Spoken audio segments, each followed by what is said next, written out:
Nanti kita lanjut mengasah setelah selesai. Ya, yang mau lanjut silakan, nanti saya temenin. Nah, jadi kalau sudah punya ketajaman seperti ini, itu kita mau potong dari mana aja juga enak banget. Jadi nggak perlu kita lihat itu udah pasti putus, udah lewat gitu ya. Jadi ketajamannya begitu. Nah, kemudian bisa lanjut.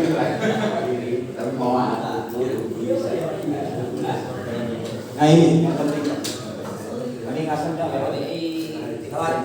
Nah ini menghitung dari sampai kurban sesuai dengan ketentuan. Tujuannya buat apa? Gini Pak, banyak panitia kurban mendistribusikan daging kalau semua hewannya sudah dipotong. Potongnya jam berapa? Jam 8. Bagiin daging jam berapa? Jam 3. Jam 8 sampai jam 3 berapa jam coba? 5 jam. Motongnya di bawah, dagingnya dicatak di bawah atau ada tempat di atas meja? Di bawah. Pak, daging nggak boleh ada di bawah, Pak. Daging itu semua harus ada di meja di atas. Kenapa? Daging ketika telah lepas dari kulit, itu daging rentan dengan bakteri. Ketika kena udara bebas, itu bakteri langsung nempel di situ. Motong itu sebetulnya di sini, di ruangan kayak begini. Makanya mudah-mudahan yayasan Bani Qasim Peduli punya rumah potong kurban pertama di Indonesia. Belum ada Pak rumah potong kurban. Kalau rumah potong hewan izinnya susah dari LKH, lingkungan Kementerian Lingkungan Hidup KLH. Udah aja bikin rumah potong kurban, jadi kondisinya tertutup sehingga daging akan awet. Nah ini enggak, udah potongnya di tanah. Iya. Busur. Motongnya di tanah, yang megangin banyak, tangannya macam-macam lupa dia habis megang apa tahu. Pegang matu daging, kena lagi udara bebas, orang bolak-balik debu pada berterbangan. Panitia gagal dalam amanah. Orang datang bawain Pak, saya nitip gabung ya di sini. Mudah-mudahan rupiah saya ini boleh saya nabung. Saya kepengen banget nanti jadi tunggangan saya di surga. Panitianya nggak punya pengetahuan tentang hal ini, seampangan, dan itu menjadi dosa massal.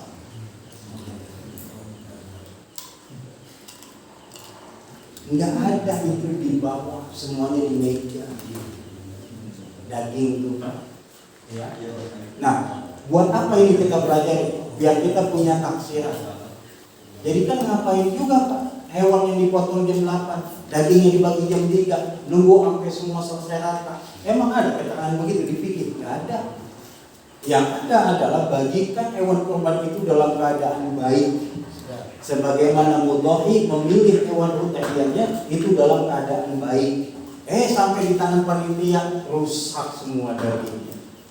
Kenapa? Nggak ngerti penanganannya. Nah minimal kita udah punya nih estimasi karkas. Karkas itu apa sih? Karkas itu adalah bagian sapi yang telah dipisahkan dari kepala, ekor, kaki, kulit, dan organ lainnya, isi perut. Nah semuanya itu namanya karkas. Nah hitungannya adalah presentasi karkas secara umum berkisar 50% dari berat hidup. Nah kalau satu sapi berat itu 350 kilo, maka berat karkasnya itu adalah 50% dikali 350 ketemu angka 175 kilo. Tuh, karkas nih Pak, dipotong 4 bagian. Lanjut. Nah, perhitungan berat daging setelah berat karkas dihitung, langkah selanjutnya adalah menghitung berat daging. Dan berat daging adalah 70% dari berat karkas. Tadi karkas beratnya berapa? 175%. 175 kilo. Nah, dagingnya itu adalah 70% dari berat karkas. Jadi berat daging untuk sapi 350 kilo adalah 70% kali 175. Berarti daging yang kita dapatkan 122,5 kilo dari bobot sapi 350 kilo. Di sini udah ketemu tuh angka, Pak. Kalau itu sapi 122,5 kilo, kita mau bikin berapa kilo satu plastiknya? Kalau plastiknya 1 kilo, maka kita dapat 122 bungkus. RT mana yang dapat jatahnya, jumlahnya ada 100 RT, kakaknya ada 100 kakak, 100 warga, udah bisa dikasih dari satu sapi itu. Sapi itu potong, kulitin selesai, timbang masukin ke tempat, langsung distribusikan, nggak perlu nunggu sampai jam 2. Udah kehitung. Makanya setiap panitia harus sudah punya hitungan-hitungan estimasi ini. Jadi nggak usah. Misalnya malam takbiran, lo kumpul semua itu korban. Yang besok datang itu bonus. Anggap aja sebagai daging tak terduga gitu. Kalau di proposal aja biaya tak terduga gitu. Di daging tak terduga, takutnya ada yang datang nungguin dari pagi kepengen diempangannya. Nah yang datang malam ini kita hitung berapa sapi, 6 sapi. Makanya panitia perlu punya perhitungan timbangan yang real, bukan timbangan taksiran. Harus punya dia. Minta data surat kesehatannya dari pedagang atau peternaknya, minta bobot badannya. Buat apa? Mengetahui daging yang bisa dihasilkan sehingga cepat distribusi. Saya mau tanya sama Bapak di sini. Jawab yang jujur. Adakah pernah di antara bapak-bapak mendapatkan daging kurban dalam keadaan masih hangat seperti masih baru banget dipotong? Ada? Ya. Tahun ini Yayasan Bani Qasim Peduli adalah orang yang pertama, panitia pertama yang mendistribusikan orang akan mendapatkan daging hangat dari hewan kurban.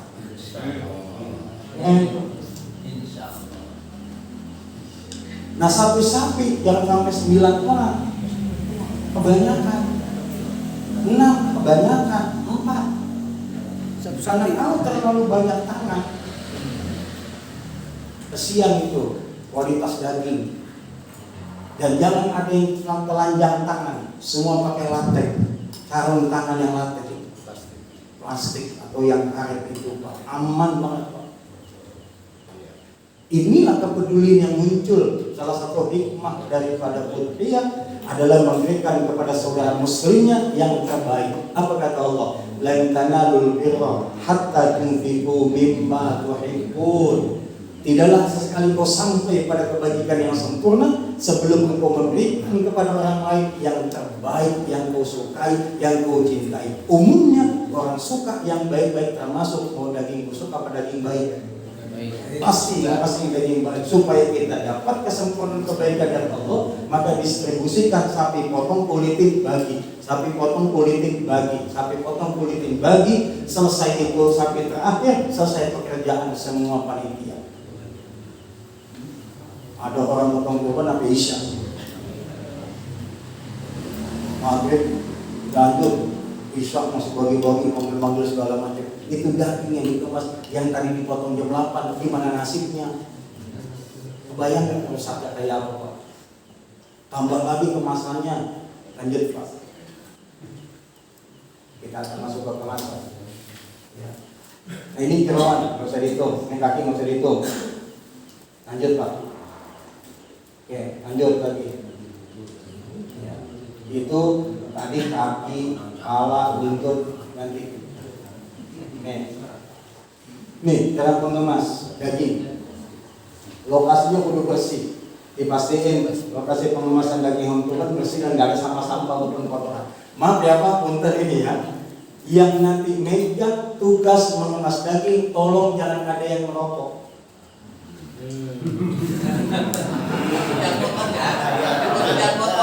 Mohon maaf, kalaupun mau merokok agak jauh dikit Pak. Kenapa? Daging itu dia kalau terkena nikotin Pak, asap rokok itu sudah bisa dipastikan busuk dan nggak bagus kualitas dagingnya Pak.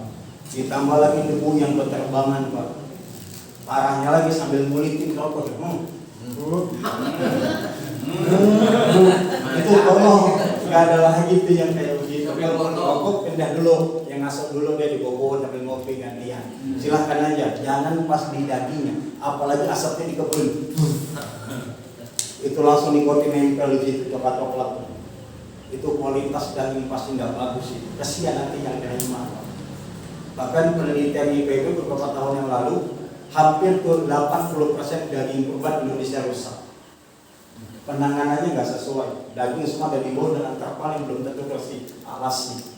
Tahu itu terpal bekas dipakai buat nonton dangdut gitu kan? Jadiin buat tatakan daging kurban. Tambah lagi orang lalu lalang di situ, pakai sandal atau pakai sepatu. Lempar tuh daging, bikin berapa? Dengan andil-andilan, dibikin 10 kali 10 100 lempar satu kok, lempar lagi satu, udah gitu pegang, lempar lagi, rusak tuh daging Pak kualitasnya, nggak bagus Pak. Jadi harus disiapkan meja dan daging itu setelah dibagi 4 hari paha, itu semua tidak ada yang nurunin daging di bawah, semuanya digantung.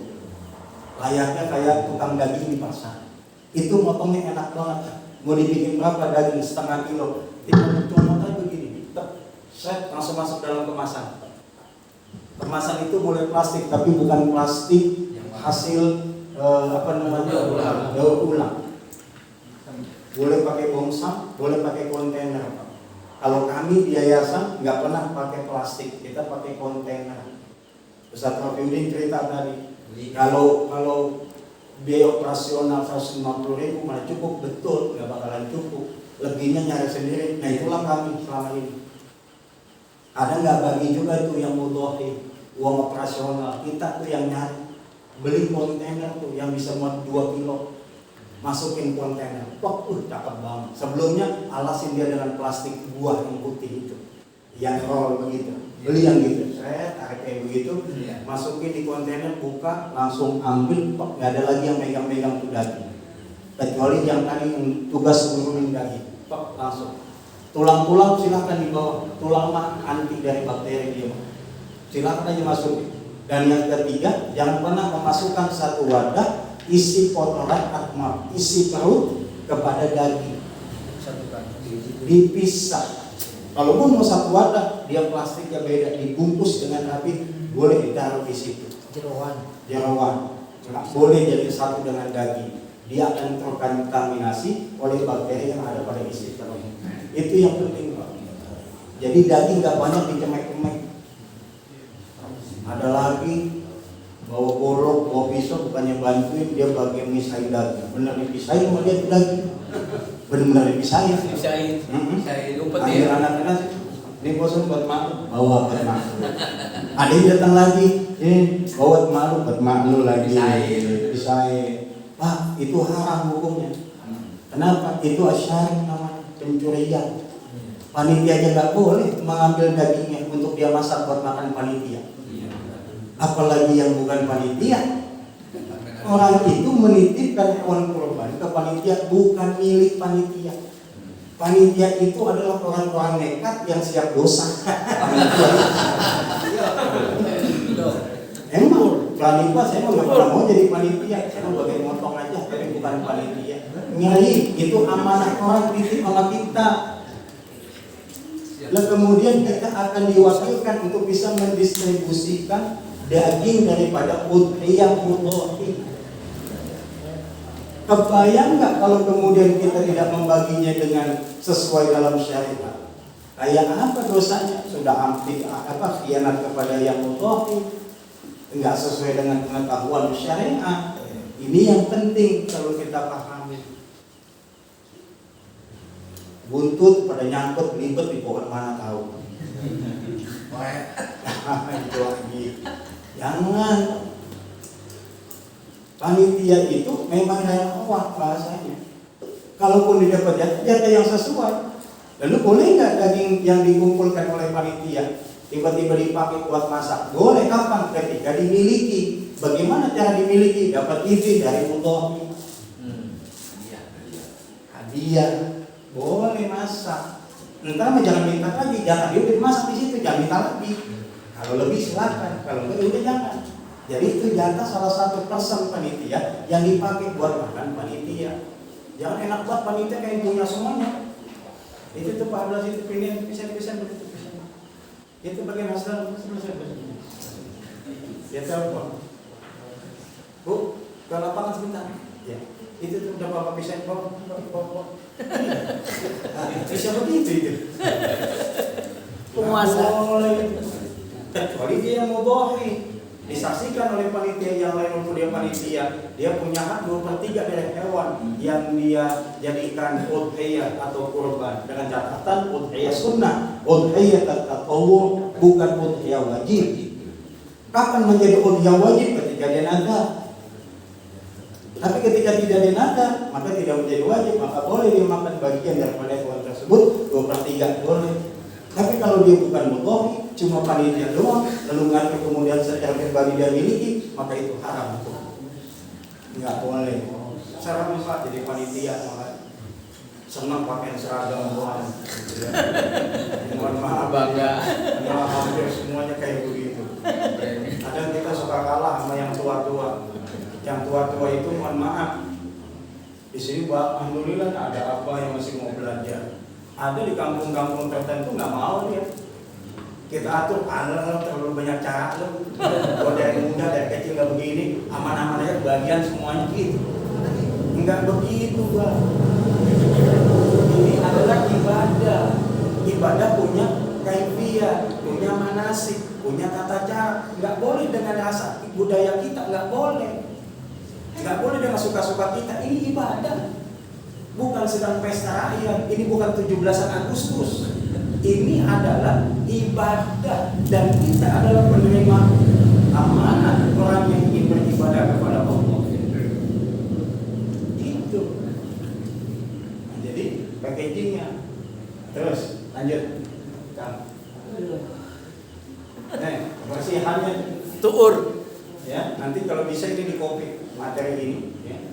Nanti lanjutkan ya, lanjutkan nih kemasan boleh pakai bonsang, pakai daun pisang, keren,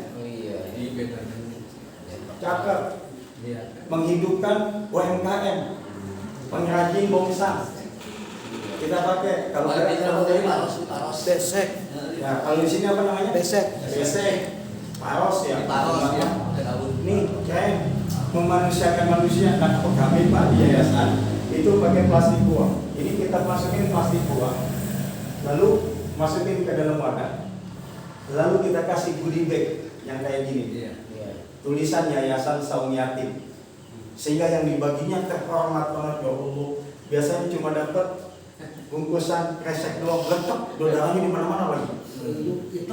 Hitam lagi. Bau lagi. Pas dibuka, baunya sedap. 17 setan udah bau.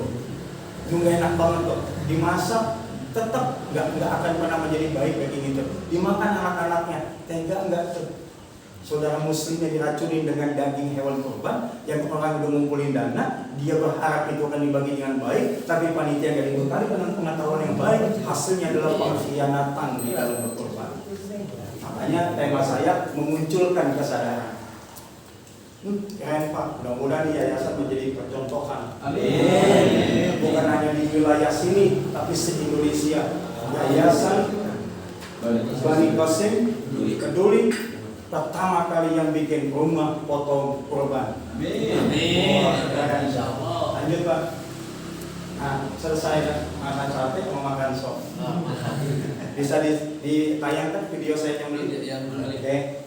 Ini Pak, ya. Oke. Cara menyembeli, kalau posisi rasa nggak enak, dzabih jangan takut-takut, minta sama yang megangin, geser. Jangan kemudian diembat juga. Saya sama bilang kita Pak, ini semestinya begini kurang bagus, ini harusnya dipelur nih area ini. Iya. Tapi masjid ini numpang, bukan punya dia. Selesai. Bisa diulang lagi? Jadi jangan godot-godot nyembelih. Enak dari bawah gitu, dari pas kuping nih, kuping sini, ya. Nanti perhatikan, hanya hitungan per detik saja, ya, menyembelihnya. Dan jangan lupa dabing itu pakai sepatu rapi, ya, usahakan dia rapi. Ya. Tuh, selesai, tinggal. Nah, sekali gores. Banyak kan orang motor pakai nomor begini. Lagi tangannya pegang-pegang jorok banget tuh Pak. Jember banget, pegang-pegang darahnya, pencet-pencet udah pada putus belum. Enggak boleh begitu. Langsung aja udah selesai. Jadi sekali tarik nggak ada yang sampai 2 kali tarik. Bagaimana metodenya? Metode tarik itu Pak, itu enak banget. Berarti posisi badan, ya. Ini posisi sulit sebetulnya yang beli. Yang paling enak ada tiang di sini. Ya, diikat kepalanya di tiang, ada tinggi yang di bawah, sehingga dia akan nyampe dari badan ke kepala. Lehernya kencang. Itu yang motong udah enak banget. Nah kalau dia mau motong kayak begini, dia harus punya yang ini satu minimal. Dia pegang kepala sini, yang satu pegang kulit ini supaya kencang.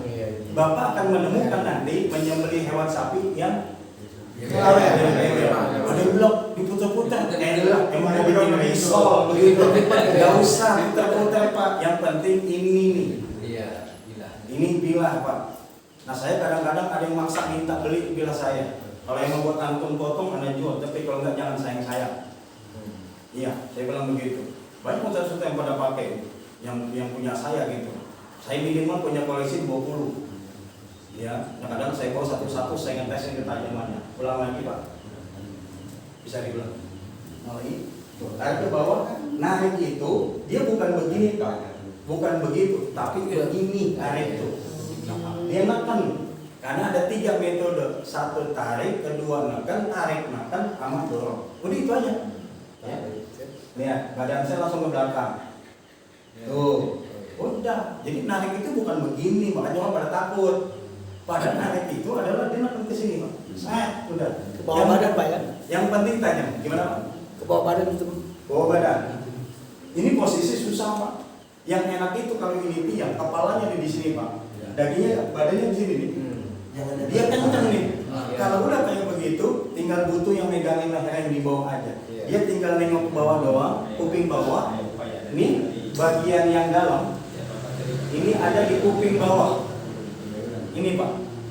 Ini ada di anggap aja visualisasiin sendiri ya. Ini kepala gitu ya. Ini ada di kuping bawah Pak. Nih, yang pangkal golok kita. Makanya buat ngasah sembelih nggak boleh bagian nggak tajam. Semuanya mesti tajam. Spesial golok menyembelih biasanya dia akan bikin tumpul di bawah sini sebagai jeda aja tuh untuk dia ngasah. Karena kalau dia terlalu ke sini rusak yang bagian sini pendulumnya. Nah makanya diambil yang paling bawah. Jadi udah masuk semua tuh nih. Masuk semua bilah, tarik Pak. Saya putus Pak. Yang penting bilahnya tajam dan asahannya bagus. Tapi kalau asahan beli di material yang coklat abu-abu selesai rusak. Benar Pak. Harus punya bilah yang bagus. Minimal satu yayasan dia punya buat inventaris. Satu masjid dia punya buat inventaris. Kalau memang masjid dijadikan sebagai tempat penyembelihan hewan kurban.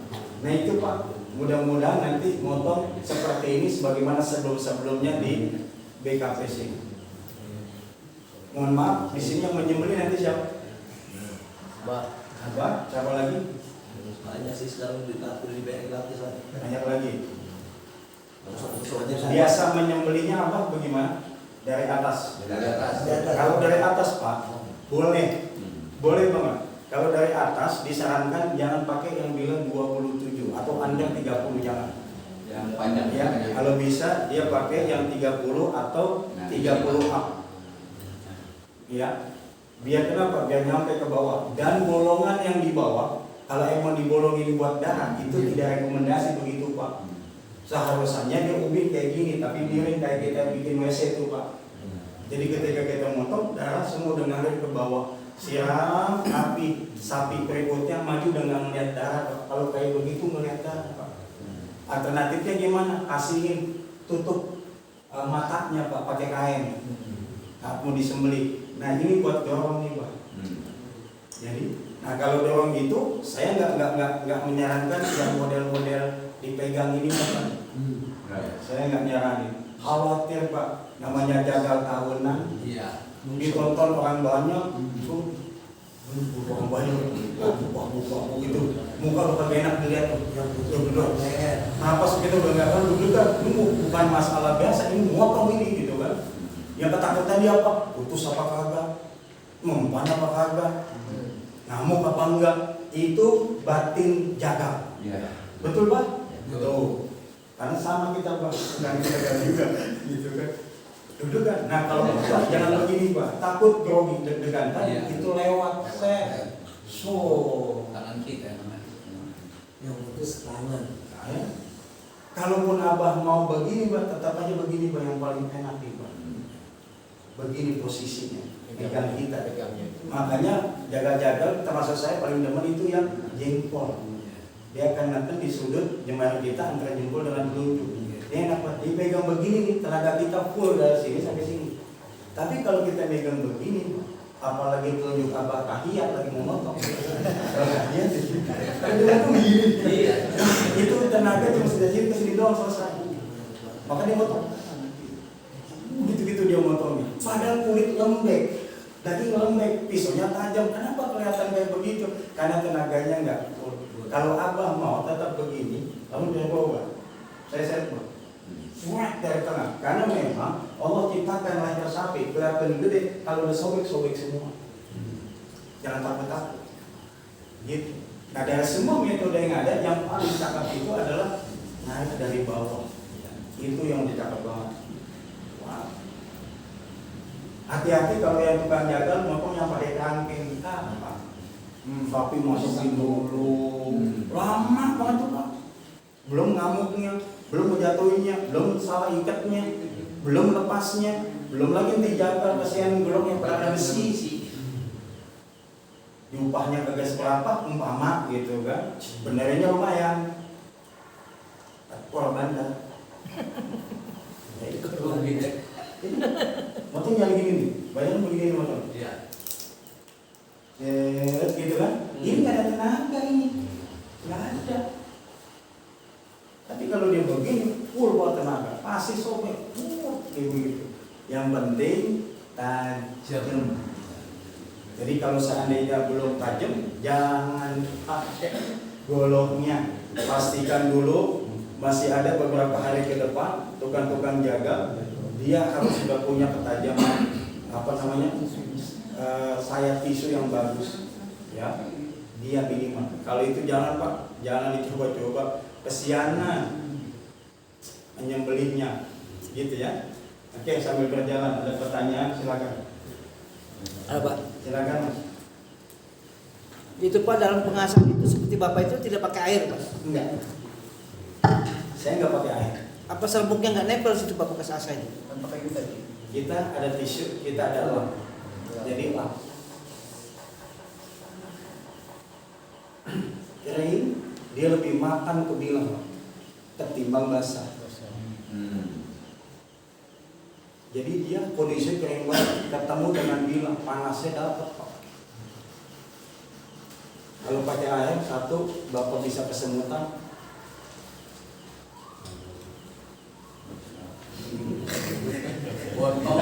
Ini keran di atas ini, pas sudah selesai, tangan Bapak udah keriput semuanya. Bontok. Belum tentu tajam. Enggak bisa ngasah di depan TV, di ruang tamu sambil ngopi. Paling di WC kalau nggak di depan. Pakai ember, becek semuanya. Tapi kalau Bapak ngasah model kayak begini sambil ngopi sama teman-teman di majelis boleh, di kafe dengan apa-apa, asik dan asik. Cobain Pak, Bapak ngasah dalam kondisi kering batu asahan. Gitu Pak, ya, asanya kering. Ada nggak batu asahan lain selain ini? Banyak Pak, banyak yang nipu, maksud saya begitu. Beli di online, dia 6.000, 8.000, 10.000, udah. Nggak diuji di lab. Kalau ini udah uji lab. Dan semua jagal-jagal menggunakan asahan ini Pak. Harga di online 4.540.000. Satu set. Harus satu set Pak, satu nggak ada fungsinya. Beli satu, cicil sebulan satu. Ketemu Idul Adha, belum tentu lunas, masih kurang. Asahannya ini harus ada.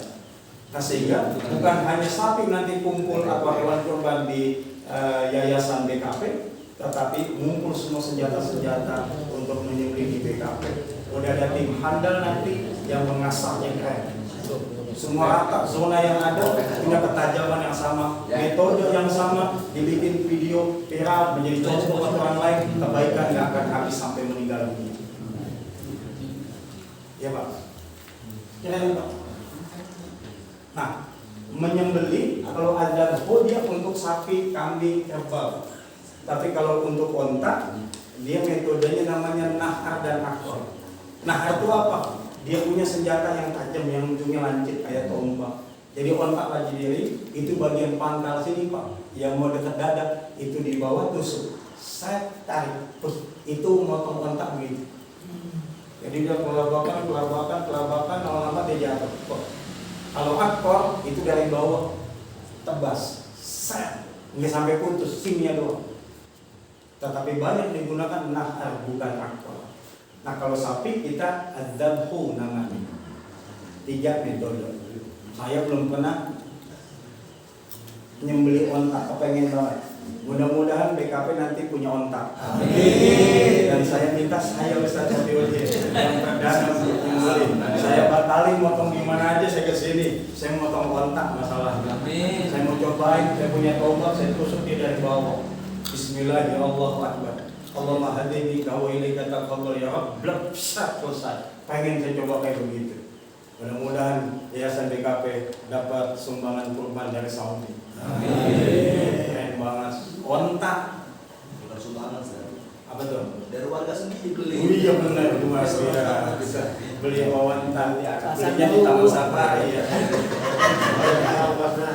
Ya benar.